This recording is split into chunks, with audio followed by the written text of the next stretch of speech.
Hi everybody, I'm Gregory and this is John Smith. John gets 0 points for having a creative, unique name, but major points for, well, you'll see later in the video. But if you've ever doubted whether miracles are possible or not, what happened to John might just be all the proof you need.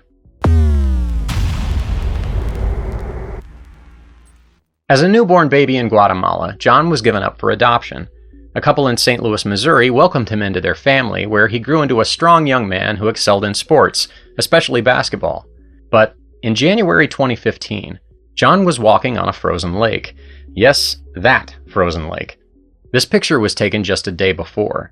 But this time, the ice fractured, plunging John and his two friends into the frigid water. 2 kids fell on the ice. Okay, are you right there with them? They're out there a little bit farther. One's having problems, so yes, we'll tell them to hurry. Okay, yeah, they're coming. One is struggling quite a bit. Okay, how long have they been in the water? I'll say 2-3 minutes. 2 boys, are both of their heads still above water? Yeah, yeah. Okay. One's going under though. Witnesses saw John pushing his friends to the surface, where they were both rescued. But John drowned. John was trapped under the ice for over 15 minutes before rescue divers finally pulled his lifeless body from the bottom of the lake. John's mother, Joyce, got the phone call that every parent dreads. At the hospital, Dr. Kent Sutterer worked on John far longer than required because he wanted Joyce to see they'd done everything possible to save her son. But there was no point in continuing. John had no pulse for over 45 minutes. His brain had been without oxygen for nearly an hour. Tragically, John was dead. Before officially pronouncing the time of death, Dr. Sutterer told Joyce she could have a moment to say her final goodbye. And that is when she prayed. I remember just saying, "Oh, Holy Spirit, I need you now. I need you now, Lord. Please give me back my son." At that moment, John's heart began beating again. All of a sudden, I heard someone say, "We've got a pulse. We've got a pulse." The doctors were amazed, but still not hopeful. They said even if John survived, he'd surely be in a vegetative state for the rest of his life. Yet, just 16 days later, John had completely recovered and walked out of the hospital on his own. And this is where it gets interesting. Are you kidding me? Are you kidding me? Are you kidding me? Are you kidding me? Are you kidding me? Lowering body temperature can preserve brain function, but Dr. Jeremy Garrett, a renowned specialist in water-related injuries, said it really shouldn't have worked in John's case. Why? Because the lake water was only 40 degrees Fahrenheit that day, and John's body temperature only dropped to 88, which is not cold enough to protect an oxygen-deprived brain. John Smith's recovery is a well-documented case, considered a miracle by many, including his own doctors. Even they say medical science has no explanation for how he recovered. I don't know. I got nothing. Are miracles real? Well, maybe you believe John's story is evidence of divine intervention. Or maybe you think, though incredible, there must be a scientific explanation we just don't understand yet. Some say miracles are just illusions or man-made magic tricks, but that's clearly not the case in cases like John's case. If miracles are real, what do we mean when we say miracle? Immense impossibilities like parting the Red Sea? Everyday wonders like every time a baby's born? Oh. Or just any time the United States beats those dirty commies at hockey? Let's go with the Oxford definition. An event that appears inexplicable by the laws of nature, therefore considered to be an act of God. Many critics doubt miracles, not for lack of evidence, but because they claim miracles are logically impossible. And that's what we're going to be examining today. Starting with brilliant, highly respected smarty pants of the Enlightenment, David Hume, pictured here after opening the first McDonald's in Scotland. He gave his argument against miracles with this syllogism. Natural law is a description of a regular occurrence. A miracle is a rare occurrence. Fair enough. The evidence for the regular is always greater than for the rare. Wise men always base their belief on the greater evidence. Therefore, a wise man should never believe in miracles. Point 3 presents a problem, though, because fewer than 100 T-Rex fossils have ever been found, some of which are just one bone. Yet, we have over 2 million copies of T-Rex albums. Based on the greater evidence, we shouldn't believe in dinosaurs, or even the event that banged a gong so our universe could get it on. That's funny because those are T-Rex lyrics. But seriously, The Big Bang only happened once, and you can't get much rarer than that. It was a singular, unrepeated event with zero direct evidence. Either our universe was caused by nothing, from nothing, for no reason, or it was created from a source that doesn't play by this universe's rules. Both are scientifically impossible, so which miracle do you believe in? And what about abiogenesis, the theory of the first living organism erupting out of dead matter? That first cell had astronomically improbable chances of existing at all, about 1 chance in 10 to the 50th, which, for those of you who are not math nerds, is about the same chance as you painting one specific grain of sand purple, then mixing that with all the sand on Earth, then, while blindfolded, randomly finding that exact grain of purple sand on a beach somewhere, then repeating that successfully 6 billion times. So you're telling me there's a chance? Those are the chances of that first cell just coming into existence in the first place. Yet, it somehow also had the abilities to survive its environment, so it didn't just die off immediately, and replicate exact copies of itself. First one. And that's not even getting into the irreducible complexity of the flagellum motor. That little part right there is the same multi-part mechanism that's on an outboard boat motor, capable of rotating at 1700 revolutions per second. So, no life on Earth at all, then that supposedly just popped into existence. Yeah. Abiogenesis, if true, also only happened once. There was no biogenesis. It too was a one-time event, even more rare than how my buddy Les likes his steak. Yet, if you were one of the disciples who saw your buddy Jesus beaten, executed, buried for 3 days, and then alive again, the same people who believe in an uncaused Big Bang and abiogenesis think you, if you're a wise person, should not believe what you saw. Maybe that's why Jesus already raised a few other people from the dead first. David Hume, based on his own criteria, shouldn't believe anything rare. His syllogism might work for reaching reasonable conclusions about Bigfoot sightings and the shape of the Earth, but it confuses what's most believable with what's possible. The Cubs winning the World Series, honest politicians, or my own birth. I only have a piece of paper and the word of a couple of boomers to back that one up. All rare events with minimal evidence, but that doesn't mean they never happened, or can't happen again. Except for me. That's one and done, for which the aforementioned boomers are probably grateful. The issue isn't whether events are regular or rare, it's whether we have compelling evidence to believe them. If God exists, he does, and he's not limited by the physical rules of the universe he designed and created, he isn't, he can intervene in our world whenever he wants. And since Jesus said, God is spirit, we shouldn't expect his intervention to look like common physical actions.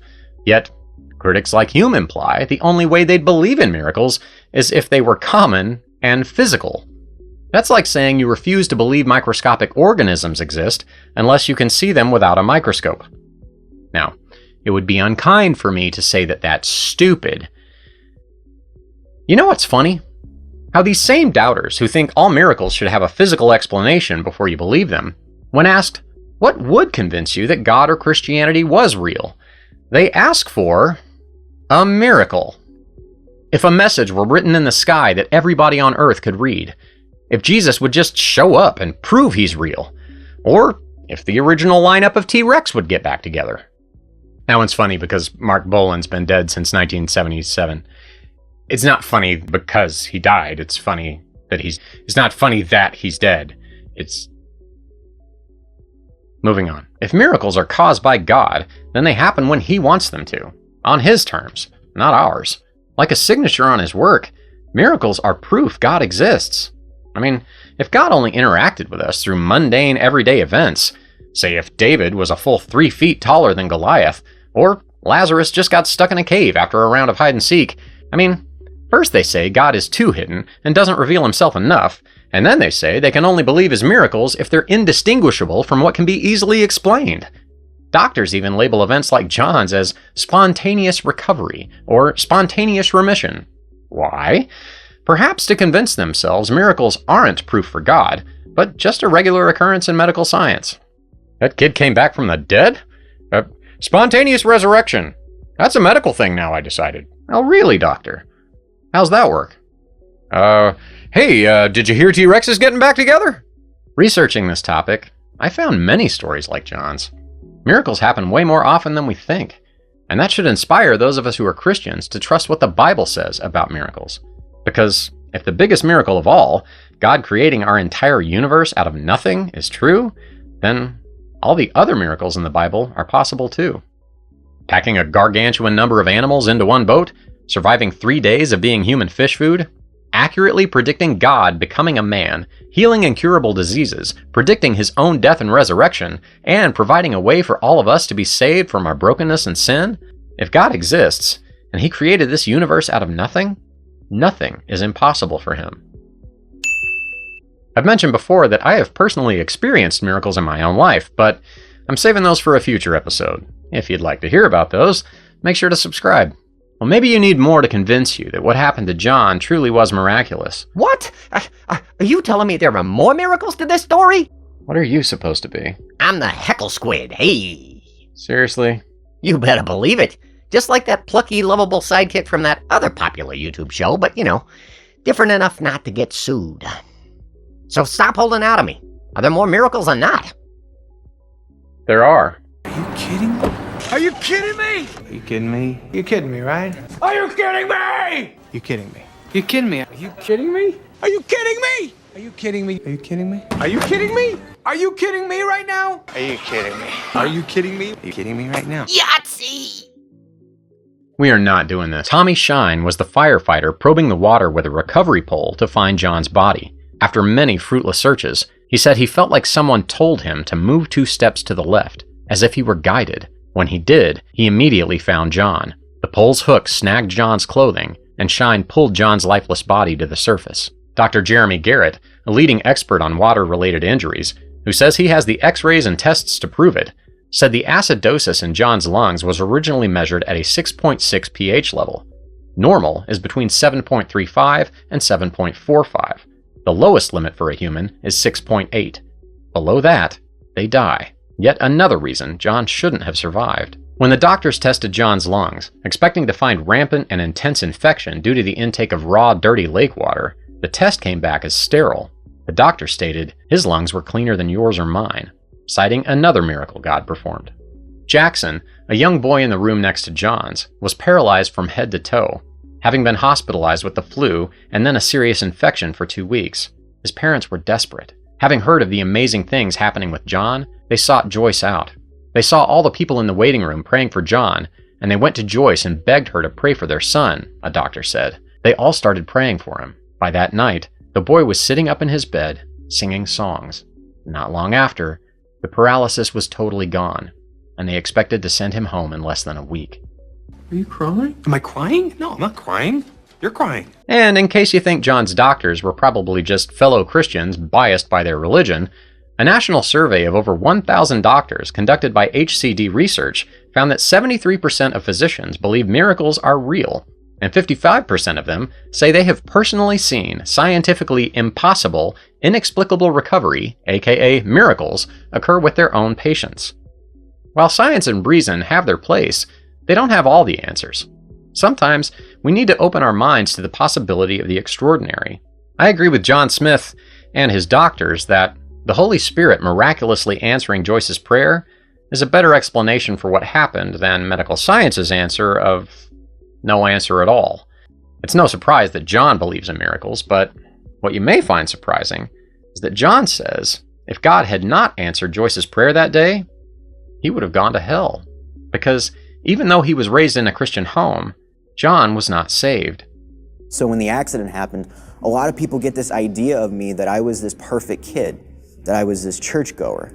And when the accident happened, I came back to life, they thought, well, you're John Smith. You must be chasing after God. And that just wasn't the truth. John blamed God for the difficulties of his adoption and the loneliness and racism he experienced in his childhood.